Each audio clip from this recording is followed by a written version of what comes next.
Vamos a empezar desde Cochabamba con Luciana Jáuregui, politóloga y analista política. Luciana, ¿cómo está? Buenos días, un saludo desde La Paz. Buenos días, Diego, un gusto estar de nuevo con ustedes, también saludar a Vladimir, un gusto compartir panel.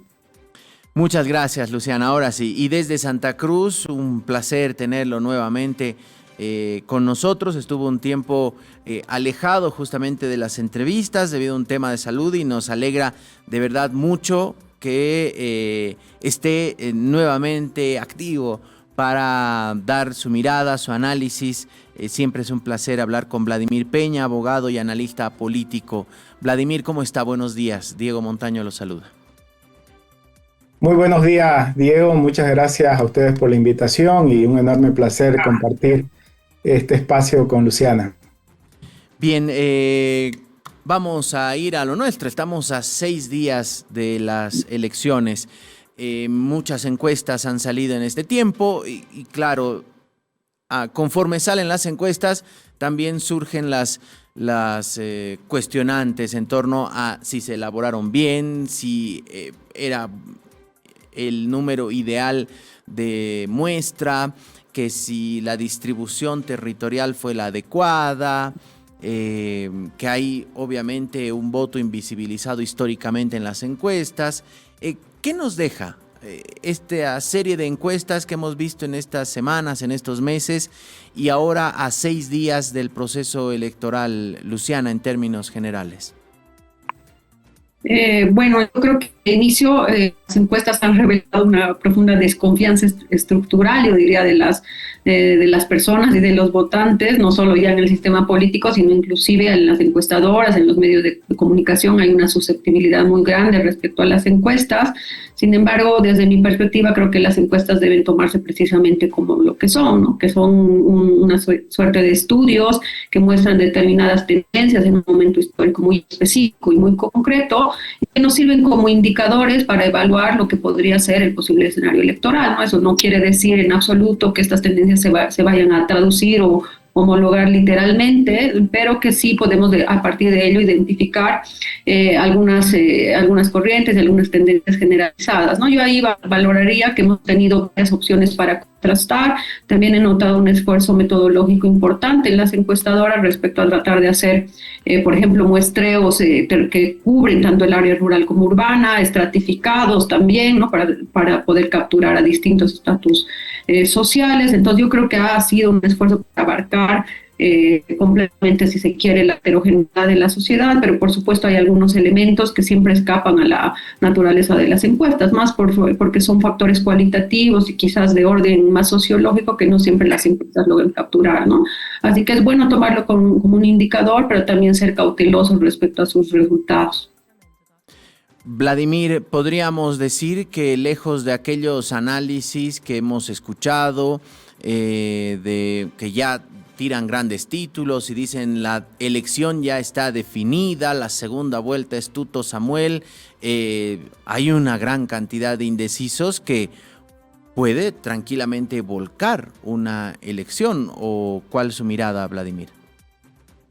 Alguien por ahí dijo, qué suerte que se acabaron ya las encuestas, ¿no? Y después de años donde todo parecía predecible en un proceso electoral en Bolivia, pues bueno, estamos ante un proceso distinto, ¿no? Y yo también valoro que haya encuestas, aunque parece hoy con la información que todo nos satura rápidamente, pues bueno, tenemos encuestas para ver si después estas acertaron, ¿no? Yo creo que hay que tomarlo con calma. Las encuestas tratan de reflejar un momento y cómo va el proceso electoral transcurriendo, y en ese sentido las encuestas hay que verlas como tendencias que marcan. Y en ese sentido hay una suerte de coincidencia en las diferentes encuestas. Estamos ante un fin de ciclo, lo hemos hablado aquí en enero, febrero con ustedes, ante un fin de ciclo del proceso de cambio. Está claramente que hay una nueva mayoría que quiere un cambio político en el país, que esa mayoría no es homogénea, que los partidos que están liderando, los líderes más que partidos que están liderando hoy las encuestas no han podido ampliar sus espectros también, pero podemos encontrar muchas cosas, muchas deficiencias, si los debates fueron muchos o fueron muy pocos. Yo creo que después de 20 años donde la democracia ha sido sometida a un partido hegemónico, hoy esta reapertura que hay trae toda esta situación de fragilidad de nuestro sistema. Creo que vamos a ir avanzando poco a poco. Yo resalto tres cosas para empezar. Uno, que el próximo domingo vamos a ir a votar todos los bolivianos y hay que celebrarlo. Segundo, que al parecer no va a haber un escenario de violencia el día de las elecciones. Y tercero, que haya opciones para elegir y para que puedan votar los ciudadanos de forma consciente y no manipulado simplemente por una consigna política. Ahora, cuando uno revisa justamente, por ejemplo, los anteriores procesos electorales, ve las últimas encuestas, mostraban, recuerdo el año 2020, mostraban casi un empate entre Luis Arce y Carlos Mesa, algo que finalmente las urnas mostraron que no era ese el resultado. Algo parecido ocurrió el 2019. Del Brexit para acá, las encuestas realmente la pifearon en el mundo entero, ¿no? Hablábamos hace un momento, a Kamala Harris ya le estaban poniendo la banda presidencial todas las encuestadoras y fue una paliza la que dio Donald Trump. Es decir que realmente las encuestas son, diríamos, para tomarlas con pinzas, pero en la percepción de ustedes como personas experimentadas justamente en el análisis de no solo este proceso, sino varios años de la política boliviana, ¿qué encuentran? Además de los resultados de las encuestas, la percepción de la gente en la calle, cómo se está moviendo el escenario político, el factor Evo, sin lugar a dudas, está, si bien antes era un factor ordenador, hoy parece ser un factor desordenador de la política. ¿Cómo ven esto a 6 días de las elecciones, Luciana? Bueno, yo creo que desde el inicio la elección se ha movido en una suerte de contradicción o paradoja, porque hay una población, de verdaderamente las encuestas y otros estudios de opinión reiteradamente lo muestran, que es una población que pone todas sus expectativas en el proceso electoral. Eso es una constatación, ¿no? Es decir, la gente quiere elecciones. Pero al mismo tiempo, la propia naturaleza de la elección también se trata de una población que descree, ¿no?, de la legitimidad de las instituciones, de las propias elecciones, de la propia oferta electoral, ¿no? Entonces hay una tensión de una población que pone sus expectativas en el proceso electoral, pero al mismo tiempo desconfía estructuralmente también de los resultados, de los candidatos, de los administradores, etcétera, ¿no? Y hemos ido cabalgando sobre esa tensión. Quizás también yo me animaría a decir que las elecciones esta vez han pasado a ser elecciones que no necesariamente están en la preocupación central de la gente. Me parece que la principal preocupación sigue siendo la economía, pero que en todo caso la población considera que las elecciones son un piso de restablecimiento de certidumbres, ¿no? Es decir, de ver cómo a partir de las elecciones se puede generar una serie de medidas, de políticas, etcétera, que vayan a de alguna forma responder a la crisis económica que estamos viviendo, ¿no? Creo que esa es la expectativa social. Claro, ahí hay muchos elementos de incertidumbre. Hemos pasado desde la desinstitucionalización y cómo eso ha afectado incluso al órgano electoral, ¿no? Hasta ahora tenemos, por ejemplo, un presidente que es interino en el propio órgano electoral, sumado a la crisis de los partidos, las listas que hasta el día de hoy, incluso 3 días antes, pueden variar, que sigue siendo un elemento ahí muy fuerte que nos muestra justamente la fragilidad de ese proceso. La crisis económica también ha afectado a la elección, ¿no? No hay que olvidar que en un momento no existían ni fondos para el voto en el exterior, hasta ahora mismo se discute si va a haber fondos para la segunda vuelta, ¿no? Hay otro elemento, ¿no? Y a eso creo que se suma también el factor Evo Morales, ¿no?, que siempre estaba como un elemento que podría de alguna forma trastabilar el proceso electoral. Felizmente me parece, y en eso coincido con Vladimir, que el proceso electoral de alguna forma ya se ha consolidado, es decir, vamos a ir a elecciones el fin de semana. y eso creo que es un dato bueno. Eso quiere decir que la gente, la población y los propios candidatos han optado por una vía democrática para resolver sus diferencias, y sobre todo creo que lo interesante y que a mí me parece muy saludable es que el segmento social al que representa Evo Morales ha encontrado de todos modos una vía para ingresar en la papeleta, ¿no? Es decir, para estar representado a través del voto nulo, ¿no? Y lejos de lo que se cree, a mí me parece eso una salida institucional muy buena, porque de alguna forma le da culto, ¿no?, a una pulsión social, a un grupo social que no estaba representado, a partir de su inclusión en la papeleta, sin que eso deslegitime, si se quiere, la contienda electoral en sí misma, ¿no? Luego podemos discutir sus efectos políticos, etcétera, pero me parece que ya hay una voluntad política clara de los actores y también de la población de ir a elecciones. Vladimir, el nivel de indecisos a 6 días de las elecciones es algo habitual, porque sí hemos encontrado un nivel de indecisión muy alto, y cuando le preguntan a la gente si tiene el voto ya totalmente definido, recuerdo por ejemplo en la encuesta de Unitel anoche, en el voto de Samuel Doria Medina, cerca de un 40% que decía que podía cambiar su voto. Es decir, no es un voto militante a Samuel Doria Medina o a Tuto Quiroga o a cualquier otro candidato. Ahí realmente hay, diríamos, todavía esta lógica del voto útil, ¿o cómo lo ve Vladimir?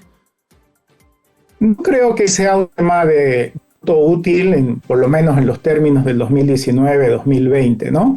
Porque ha desaparecido el miedo. Lo que moviliza el voto útil es el temor, es decir, voto por este aunque no sea de mi agrado para que no llegue este otro candidato. Fuera de la papeleta formalmente Evo Morales y con una debacle enorme, pues bueno, ha desaparecido esa posibilidad de instrumentalizar el miedo como catalizador del voto de los ciudadanos, por lo menos en el campo de la oposición.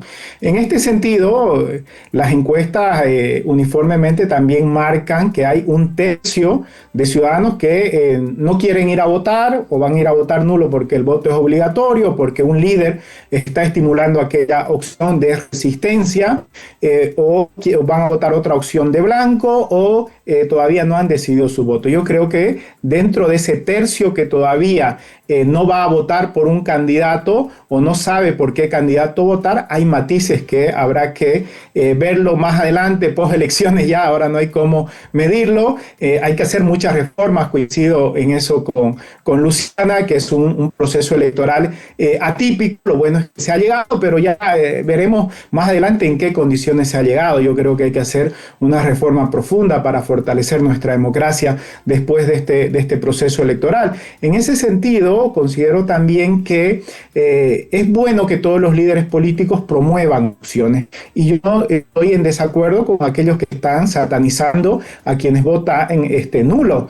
El año 2011-2017, quienes estaban en desacuerdo con las elecciones judiciales promovieron el voto nulo como una forma de manifestar su rechazo a una situación o a una manifestación de oposición del poder político, porque entendían que el proceso manipulado. Evo Morales cree que su opción política no está representada en la papeleta, no puede culpar a sus adversarios políticos, por lo menos en términos ideológicos, lo que él llama derecha, no puede culpar al imperio. El problema está en la izquierda, y creo que esa es la mayor incógnita de cara al domingo. No creo que va a haber sorpresas de los primeros lugares. Lo único que está por verse es si Andrónico recupera algo en ese voto ahí que está en ese tercio de los que van a votar nulo, blanco, los que no han definido su voto, si es que recupera algo. Pero al parecer los números dicen, ni recuperando buena parte de esa votación, Andrónico se metería en la segunda vuelta. Por lo tanto, vamos a asistir también a un hecho inédito. En Bolivia, por primera vez, vamos a ir a votar en una segunda vuelta de confirmarse los datos de las encuestas. Y además de eso, en dos opciones del centro para la derecha, y la izquierda probablemente va a desaparecer de la papeleta electoral en la segunda vuelta. Si esto fuera así, pues bueno, yo creo que todavía hay mucha tela por cortar en el campo de la izquierda. Y unos y otros, en esta guerra fratricida, lo que están haciendo es poner sus posiciones para que a partir del 17 en la noche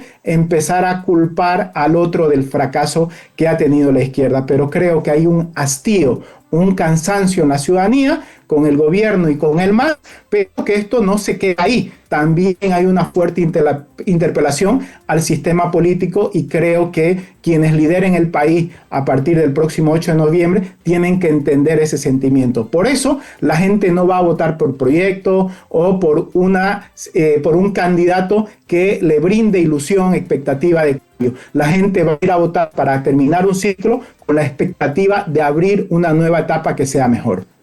Ahora, es difícil pensar que un votante histórico del MAS fuera a transferirle los votos a Samuel Doria Medina o a Tuto Quiroga, ¿no? Cuesta pensar que ese 55% que obtuvo Luis Arce se pueda mantener, diríamos, o pueda reducirse a lo que muestran los datos de las encuestas. ¿Será que de repente, así como el 2019 y 2020 en el campo, diríamos, de la oposición se jugó a esto o se apostó por el voto útil dentro de la izquierda, de los votantes históricos masistas, pueda llegar a ocurrir eso el domingo, de decir, bueno, vamos al voto útil para que el avance de la derecha no sea tan fuerte, aunque no me convenza el candidato, diríamos, de la izquierda, que en este caso el que tiene más puntos, diríamos, es Andrónico Rodríguez. No sé cuál es la mirada de ambos, Luciana. Yo creo que hay que entender que estas elecciones son verdaderamente atípicas porque se trata de un proceso no solo de cambio de gobierno, sino de cambio de ciclo. ¿Y por qué digo eso? Porque se trata de un momento en que también el comportamiento electoral, ¿no? Tradicional está cambiando, ¿no? Y eso ya nos pone en una señal de alerta para no esperar que los votantes masistas repitan en términos de cantidad, por ejemplo, y de contundencia, el voto que han tenido históricamente, ¿no? Sino que más bien se trata de un voto que progresivamente se está desafiliando de la izquierda, sin por eso cristalizar necesariamente en la derecha, ¿no? Y yo creo que ahí es importante entender que el voto, que ahora le podemos llamar indeciso, y hay una cierta tendencia a pensar que por ahí es del votante exmasista, es también bastante heterogéneo, ¿no? Yo creo que eso es clave de entender, ¿no? No me parece que va a ser un voto que directamente se va a decantar por una u otra tendencia, ¿no? Sino que al interior de esos votos que le mal llaman residuales, hay verdaderamente varias posiciones, ¿no? Por un lado, nos ha quedado claro que está el votante nulo, que es un votante vista, fidelizado, sólido, que sigue la línea estratégica planteada por Evo Morales.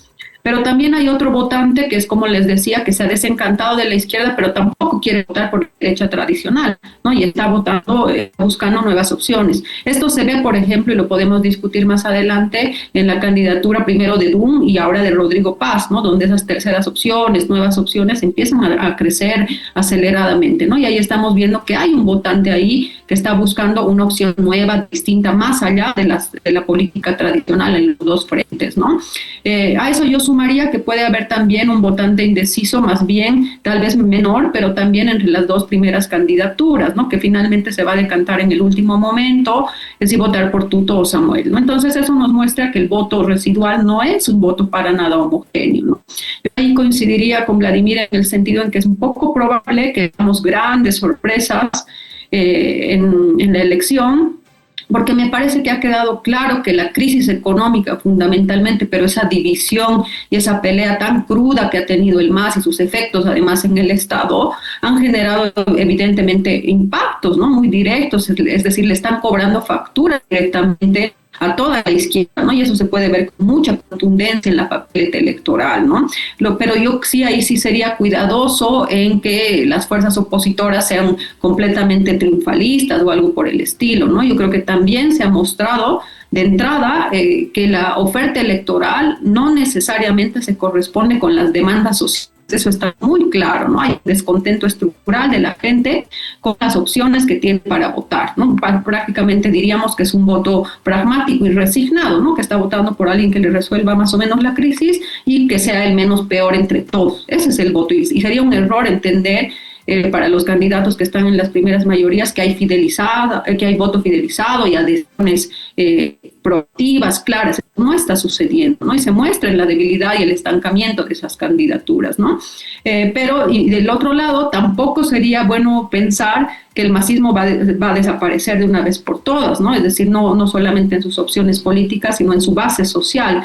Yo creo que hay todavía una base social ahí desencantada, confundida, etcétera, que está esperando algún tipo de línea estratégica, y probablemente lo que suceda es que precisamente en esta semana este votante termina de definirse, ¿no? Básicamente, ver si la campaña de Andrónico va a lograr movilizar el voto útil, ¿no? Y llamar a ese electorado que está un poco pasivo, ¿no? A defender y ahora sí apelar al voto útil por el lado de la izquierda, o al contrario se va a decantar finalmente por seguir, por ejemplo, la línea que plantea Evo Morales, ¿no? El votar nulo, blanco, etcétera. Yo creo que hay un votante masista que está en esa tendencia y quién sabe también podría darnos una ligera sorpresa votando, por ejemplo, por Rodrigo Paz u otras opciones. Yo creo que eso no está descartado, ¿no? Yo justamente enfatizaría que el rasgo de este proceso electoral es la incertidumbre y la volatilidad del voto, ¿no? Que son elementos nuevos que no hay en los otros procesos electorales. Ahí teníamos votantes relativamente solidificados, ¿no? Masistas versus antimasistas, para ponerlo en simple. Pero ahora creo que el escenario de la fragmentación nos está mostrando que las preferencias electorales están cambiando. Y de hecho, si uno entra con más detalle a las encuestas, se da cuenta que gran parte de la población, aunque puede decidir ya por quién votar, no está totalmente definido su voto, ¿no? Es decir, podría cambiar a último momento, o no sabe si votar por uno o por otro. Eso está muy claro en las encuestas, ¿no? Y eso nos está mostrando precisamente ese componente o carácter volátil del voto, que no hay que perderlo de vista, porque precisamente nos dice que aunque hay tendencias, este voto indeciso podría definir, ¿no? Esas pequeñas disputas que hay entre el primer lugar y el tercer lugar, ¿no? Es decir, hay tendencias, pero también hay una suerte de empates en varios lugares que el voto indeciso podría terminar de dirimir. Vladimir, ¿será que se da un voto útil dentro de la izquierda, del exmasismo? También cuesta pensar que el votante muy fiel al expresidente Evo Morales vaya a votar por un Eduardo del Castillo, aunque sea del movimiento al socialismo. En todo caso, decantaría, inferimos, por Andrónico Rodríguez, o de repente juega y patea el tablero y apuesta por un Rodrigo Paz. Vladimir.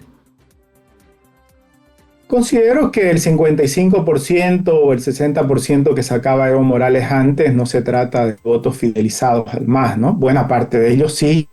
Era un voto orgánico, estructurado, pero también había ahí un 20-30% de gente que le daba la victoria porque creía que era la mejor opción electoral de ese momento, sin ser un militante o sin recibir los incentivos directamente del Estado. Ahora, yo considero que ese tercio que le daba antes la victoria holgadamente, la mayoría absoluta al movimiento al socialismo, está totalmente desencantado.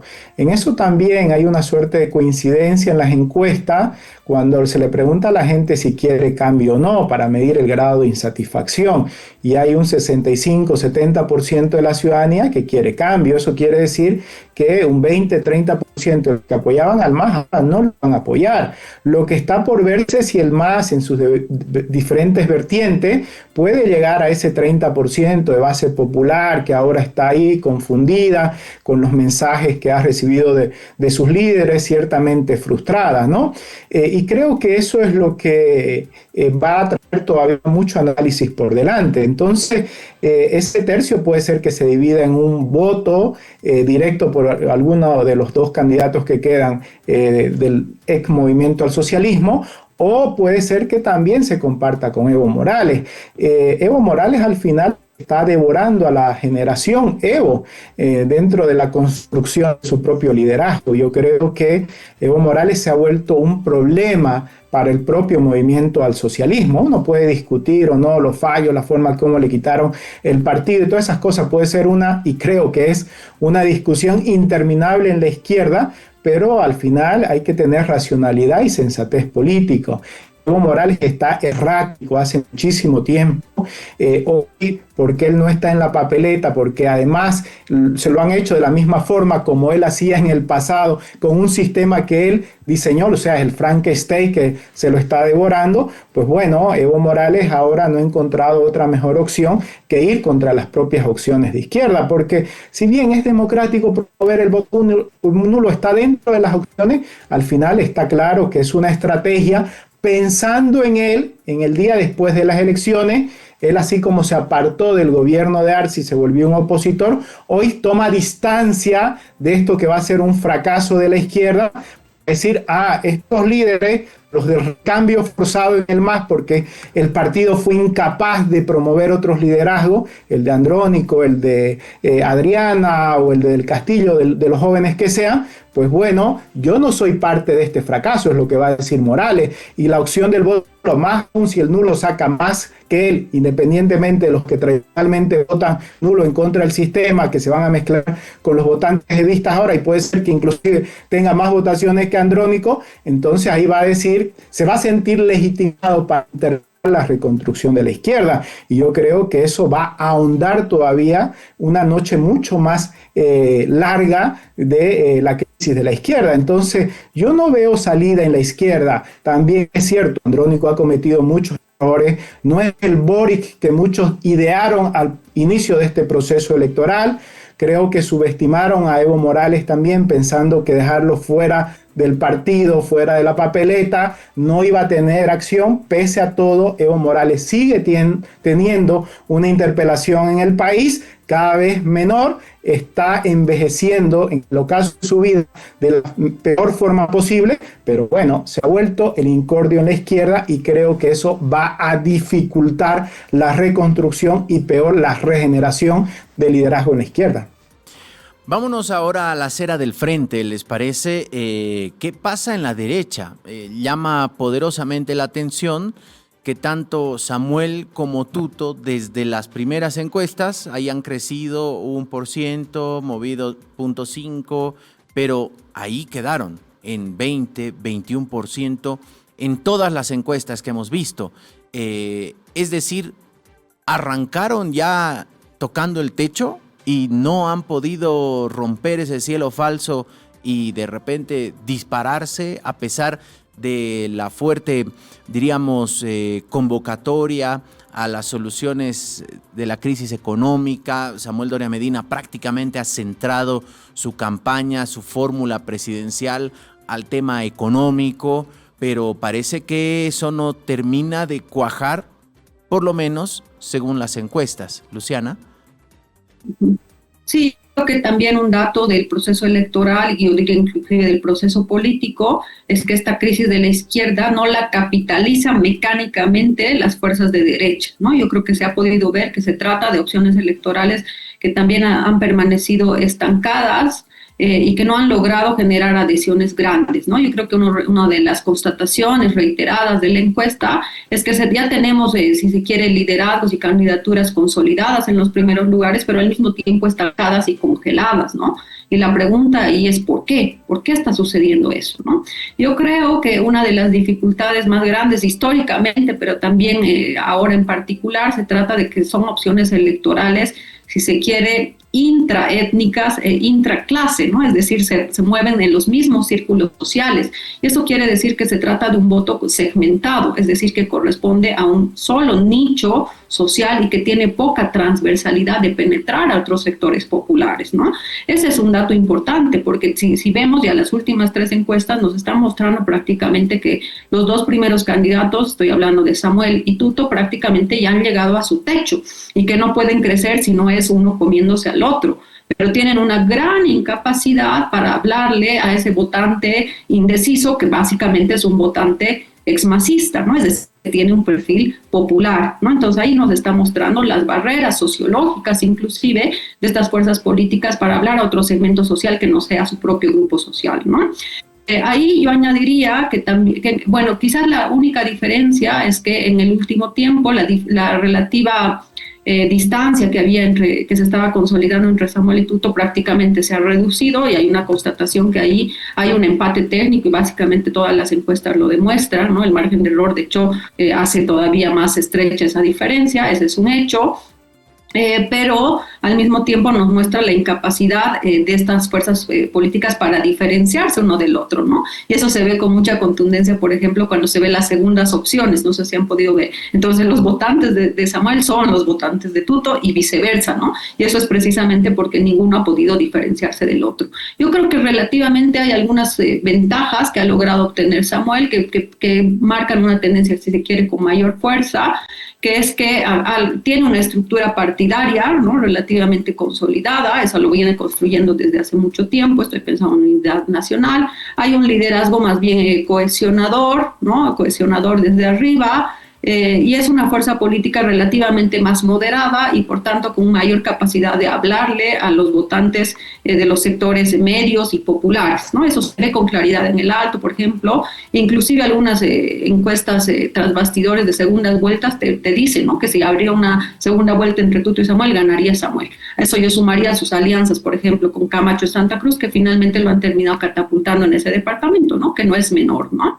Al otro lado tenemos un Tuto que de inicio, por ejemplo, ha elegido un candidato a vicepresidente muy débil, ¿no? Muy débil, que más bien le ha constantemente restado, ¿no? Restado adhesión del voto. Es un candidato que le genera muchos negativos, a diferencia del Lupo, que incluso uno diría que es mejor hasta que el propio Samuel, ¿no? Entonces, en cambio, el candidato de Tuto es verdaderamente débil. A eso se suma un montón de una debilidad interna muy fuerte, ¿no? Las pugnas en Santa Cruz son muy interesantes para ver cómo entre sus liderazgos secundarios se pelean entre ellos, etcétera, ¿no? Lo que nos muestra que hay una debilidad también en términos de cohesión.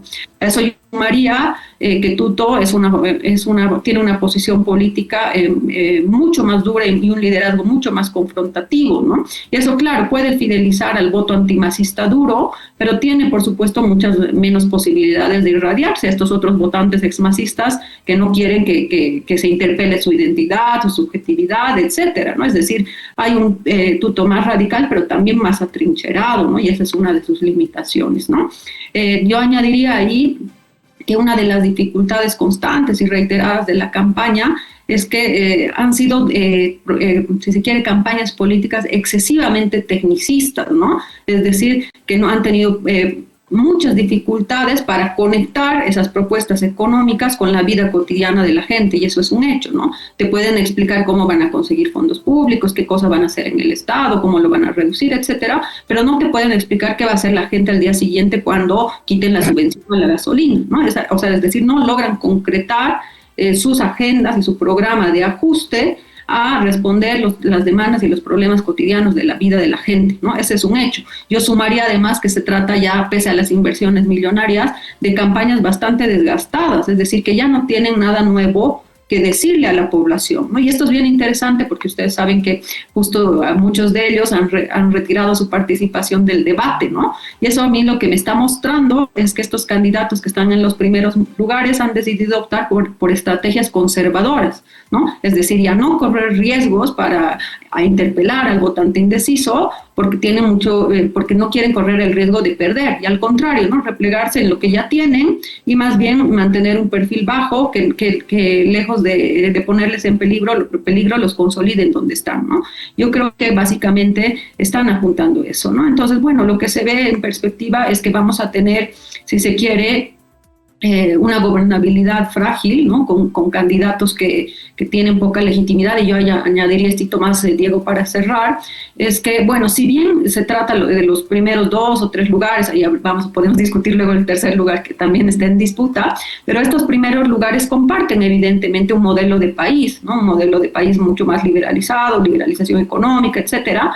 Pero yo ahí sería bastante cautelosa para considerar que representan completamente lo mismo, ¿no? De hecho, el hecho que no hayan podido consolidar una candidatura única nos está mostrando que internamente hay diferencias bastante fuertes, ¿no? Yo de inicio diría hay una competencia por liderazgos así personalistas muy fuerte entre Tuto, Samuel, Manfred, ¿no? Hay una pugna ahí también medio fratricida. Yo añadiría ahí también, incluso dentro de la propia alianza de Samuel, hay corrientes más moderadas y más conservadoras, ¿no? Por ejemplo, la guerra sucia, ¿no? Y las posiciones sobre derechos sexuales, etcétera, nos han ido mostrando que ni el bloque de Samuel es un bloque completamente compacto, ¿no? A eso le podríamos sumar incluso que entre Tuto y Samuel también se están disputando pugnas locales a nivel de Santa Cruz, ¿no? No en vano, la candidatura de Samuel tiene el respaldo del camachismo y al contrario, la candidatura de Tuto más bien, por ejemplo, de los demócratas, ¿no? Te estoy queriendo decir en el fondo, Diego, que esa alianza que mecánicamente se asume entre Tuto y Samuel, a la larga podría representar muchos problemas, porque hay una heterogeneidad también adentro, ¿no? Comparten un proyecto de país, pero hay tendencias moderadas y radicales y al mismo tiempo hay una disputa también fuerte por quién va a liderar al gobierno. Vladimir, una mirada sobre las opciones de derecha, centroderecha. No sé si hay algún espacio para la extrema derecha. Quiero creer que no, pero bueno, ¿cuál es su mirada, Vladimir? Hemos llegado a este fin del proceso electoral con resignación, diría yo, tanto de la derecha como la izquierda. En la izquierda la resignación es ante la inminente pérdida del gobierno y están ya apuntando a ver a quién culpar del fracaso, ¿no? Internamente hablo. Y esto se demuestra cuando los propios analistas ligados a la izquierda empiezan ya a ver las dificultades y debilidades de un gobierno de derecha, digamos, ¿no? Que en buena parte también comparto aquellas preocupaciones. Y en el campo de la centro derecha, o por lo menos de los dos principales candidatos, estamos cuando se está jugando el partido final y faltan los 10 minutos, y entre atacar para ganar prefieren una posición conservadora, el statu quo, para alargar el partido, ¿no? Que sería la segunda vuelta. Ni Tuto ni Samuel en estos últimos días de campaña van a poner en riesgo la posibilidad que hoy le marcan las encuestas de estar en una segunda vuelta. No sé si hay acuerdo o no, o simplemente ambos han entendido que no vale la pena arriesgar para dirimirlo entre ellos en una segunda vuelta. Entonces, no creo que hayan grandes cambios, pero si miramos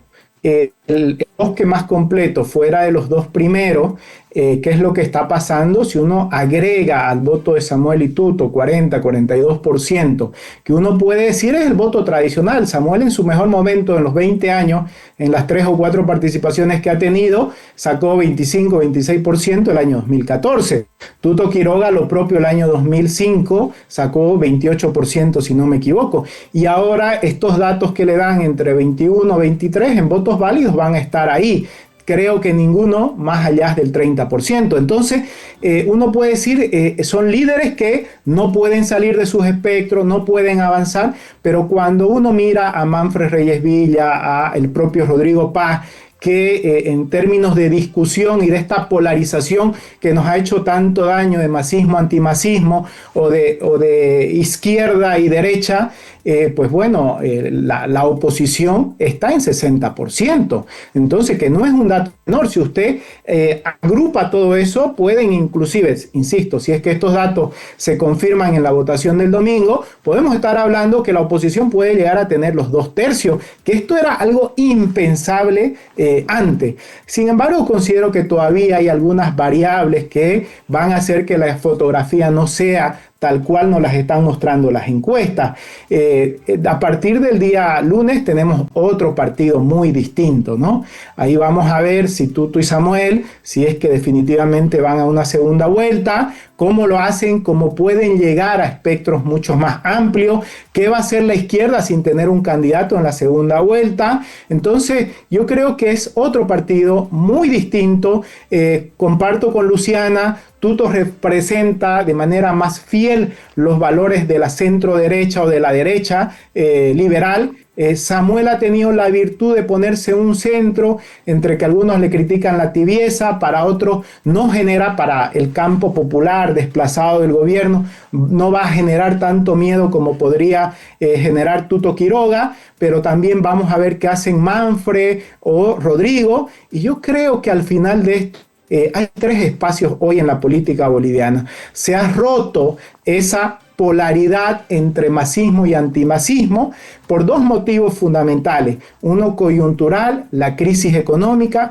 Si bien las campañas, el marketing va sobre eso porque es la angustia de la ciudadanía, la crisis del Estado boliviano es mucho más profunda que la económica. Me atrevo a decir que la crisis de Estado que vivimos ha generado la crisis económica, pero como hay que resolver los problemas urgentes ahora, por eso los principales candidatos se han ocupado casi exclusivamente de la crisis económica. Pero de ahí para adelante habrá que ver cuánto influyen realmente en una segunda vuelta estos temas, si la gente va a ir a votar de la izquierda o no, si Samuel Medina va a poder, eso que parece evidente, aglutinar un voto más del centro a la izquierda, o si Tuto Quiroga va a tener la capacidad de remontar.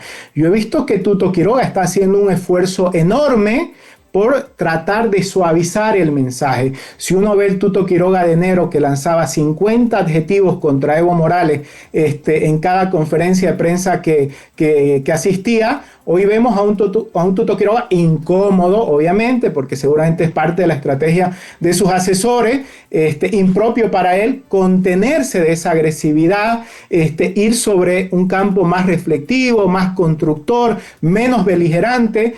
Samuel Doria Medina ha hecho una buena campaña, tiene probablemente aliados menos complejos que los de Tuto Quiroga, pero al final le está faltando esa fuerza como para decir, este es el líder que se puede confiar para una transición en el gobierno. De todas maneras, considero que a partir de este proceso electoral, el escenario político va a ser nuevo, el sistema político como tal tiene que regenerarse, y es bueno que hayan 5 opciones o 4, no sé cuántas terminarán en el Parlamento, y estará en ello, y fundamentalmente en Samuel y en Tuto, la responsabilidad de transformación del país.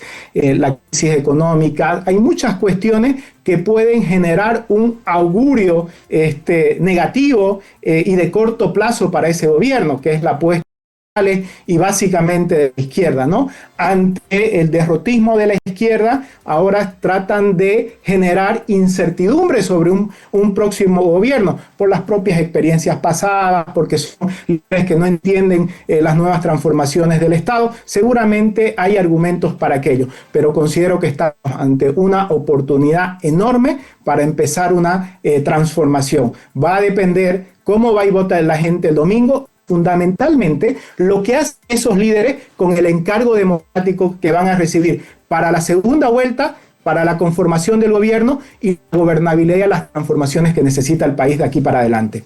Bien, decía Vladimir una moderación de un Tuto Quiroga que una nota que destaca CNN en español, una entrevista que tuvo con Andrés Oppenheimer, y titula Motosierra, Machete y Tijera.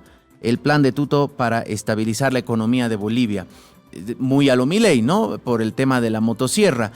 No sonó mucho Milei porque la situación en la Argentina no es de las mejores hoy, entonces cuajó, diríamos que se licuó esa opción de apelar a lo que está haciendo Milei en la Argentina, pero indudablemente un Tuto Quiroga sí se parece mucho más, diríamos, a esta postura de la motosierra y del Fondo Monetario, que siempre hace ruido, por lo menos a este lado del mundo, ¿no, Luciana? Sí, definitivamente, ¿no? Yo creo que desde hace mucho tiempo hemos visto el caso de estas opciones que han tratado de emular el liderazgo de Milei, ¿no? Hasta con sus frases en mi parlamento, cosas así, y que no han podido responder a un liderazgo más propio de nuestra realidad, ¿no? Yo creo que el problema de la candidatura de Tuto es que se trata de un bloque social en términos políticos, pero también sociales mucho más conservador, ¿no? Es un liderazgo duro, además es un liderazgo con un componente autoritario, ¿no? Por ejemplo, esta idea de poner orden, ¿no? De no reconocer al otro, yo creo que le marca prácticamente su diferencia de liderazgo respecto a Samuel, ¿no? Samuel tiene si se quiere, una estrategia mucho más conciliadora con el adversario, ¿no? Y el adversario, de alguna forma, Vladimir lo ha dicho, van a ser los sectores populares en la calle, algunos del levismo y otros más bien de sectores gremiales, transportistas, etcétera, ¿no? Reiteradamente Tuto ha posicionado estos ejes que tú precisamente planteabas, Diego, ¿no? De que vamos a hacer ajuste a través de la fuerza, ¿no? Y esa ha sido una de sus grandes limitantes. Yo creo que es útil para ese votante antimacista radicalizado, ¿no? Que quiere un cambio radical, que quiere acabar con el MAS, que de hecho hay una predisposición social al orden, muchos estudios lo reconocen, pero creo que tiene una gran dificultad para irradiarse al centro, ¿no? Yo coincido con Vladimir en el sentido que hemos visto en estas últimas, no sé, 10 días, un tuto más moderado que ha atenuado un poco su mensaje, y eso seguramente se va a volver mucho más fuerte en la segunda vuelta. Si se daría una segunda vuelta entre Tuto y Samuel, o sea, obligatoriamente Tuto va a tener que desarrollar una estrategia más moderada que interpele al votante de centro. Eso es un hecho. Pero me da la impresión que ahí Samuel le lleva una gran ventaja porque ha logrado tener una penetración territorial más amplia en los sectores populares también, que muestra que precisamente tiene más capacidad de irradiarse, ¿no?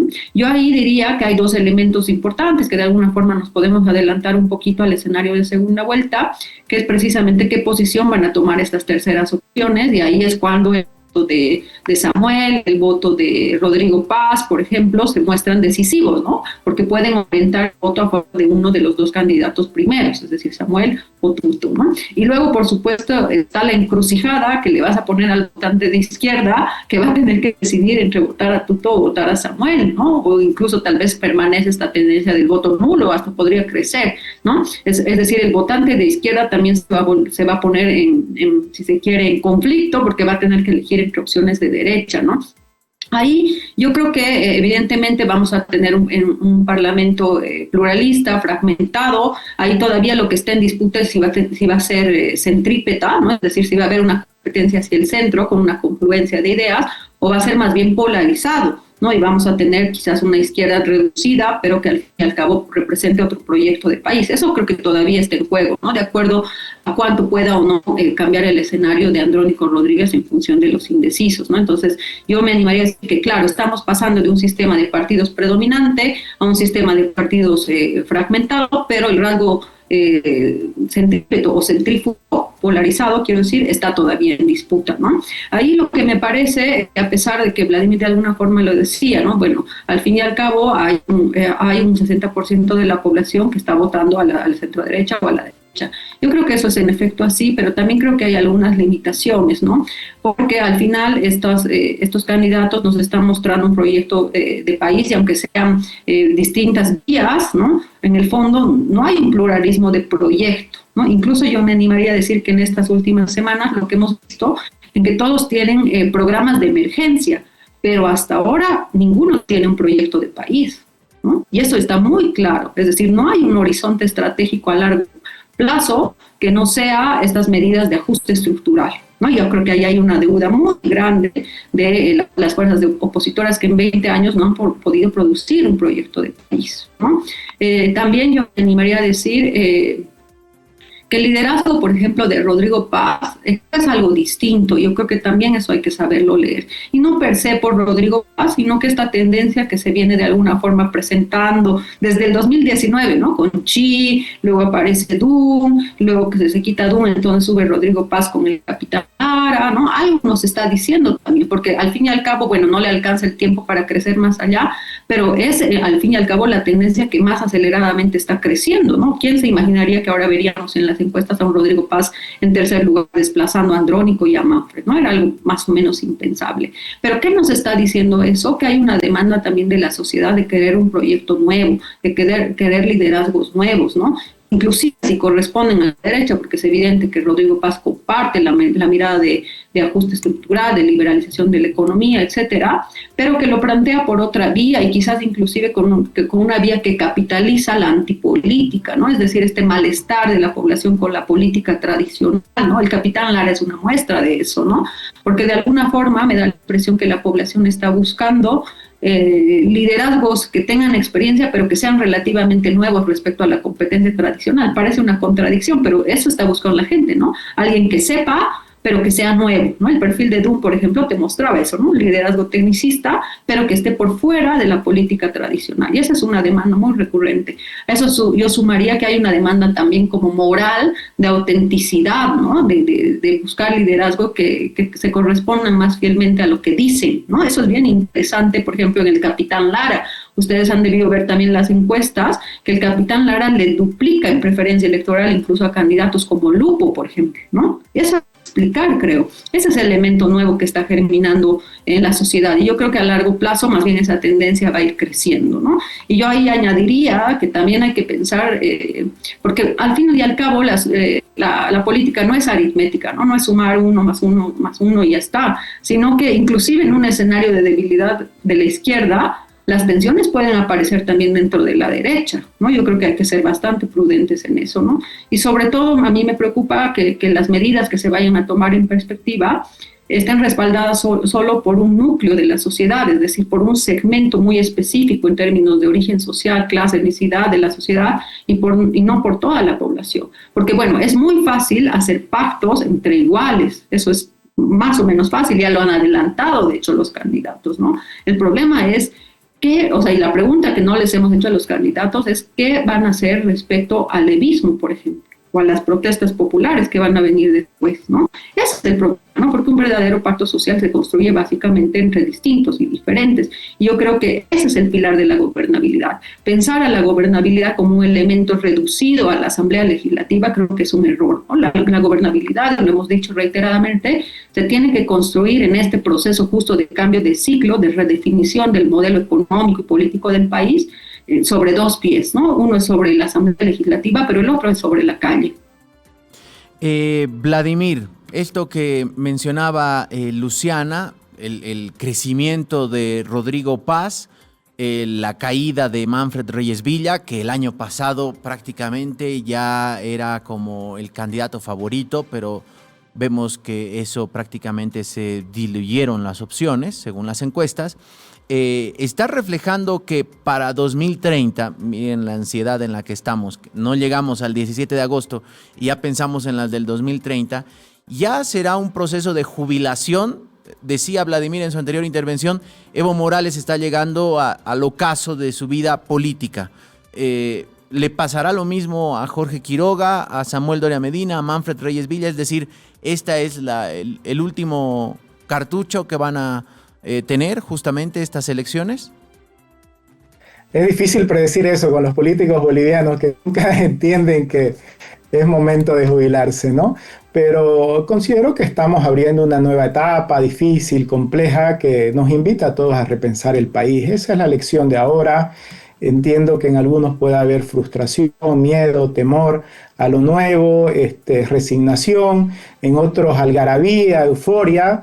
Las elecciones son así, dejan a unos triunfantes y a otros con un pesimismo enorme. El tema es que los líderes hoy tienen la enorme responsabilidad y espero que tengan vocación de entender que este fin de ciclo es una oportunidad para reconstruir un país que probablemente ha estado 20 años bajo una mirada hegemónica donde se excluyó a buena parte del país y que hoy no puede repetirse aquello.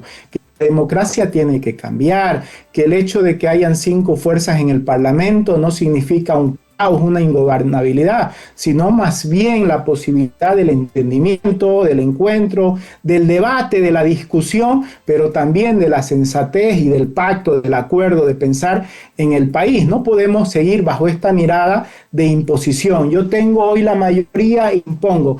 La democracia no es esa, como malinterpretó Morales durante todo el tiempo, ¿no? De que el respaldo de las urnas significaba la imposición de su proyecto, ya sea por la fuerza, derribando el Parlamento, imponiendo una constitución. ¿Para qué? Para decir 20 años más tarde lo poco de inclusión, lo poco que se hizo de bien en el proceso de cambio, ahora tenía los pies de barro, ¿no? Y hay que empezar a resetear el país. O los que dejaron el poder hace 20 años, hoy vuelvan con ansia de pensar que este país no cambió. Yo creo que ambos se equivocan si es que esto lo están viendo de esta manera. Pienso que el país hoy tiene 3 tercios.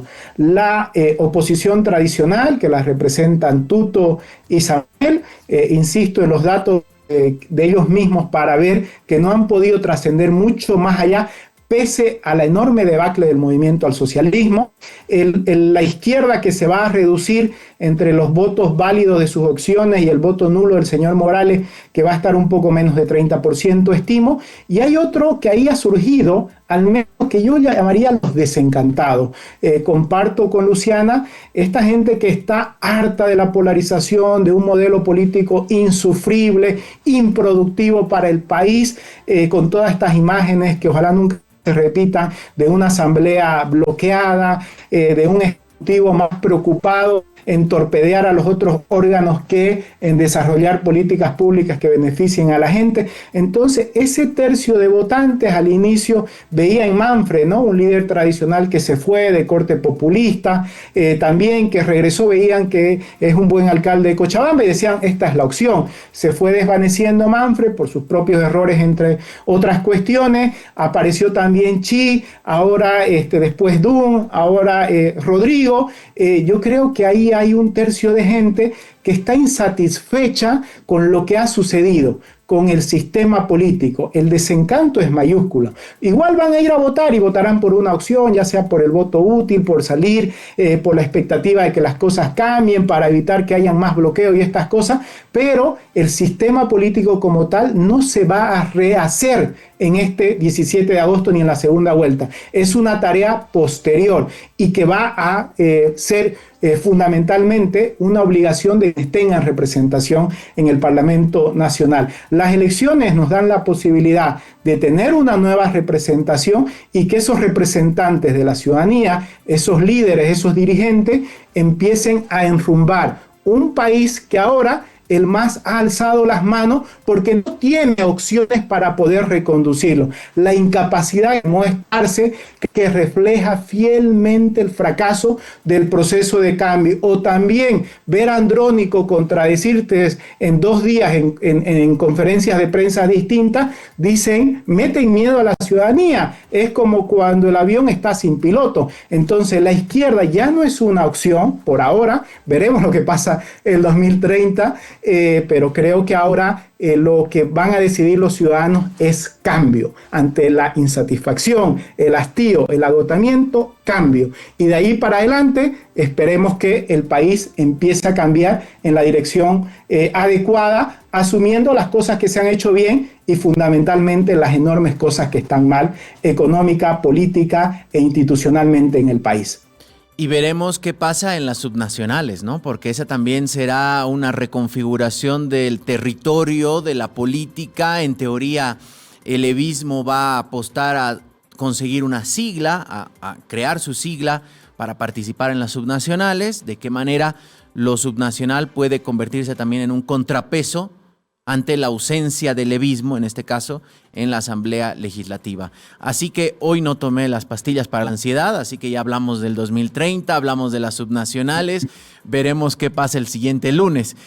Vamos a estar seguramente convocándolos. Quiero agradecerles mucho por esta hora que hemos dedicado a hablar de política, 2 miradas siempre importantes para nosotros y nuestra audiencia.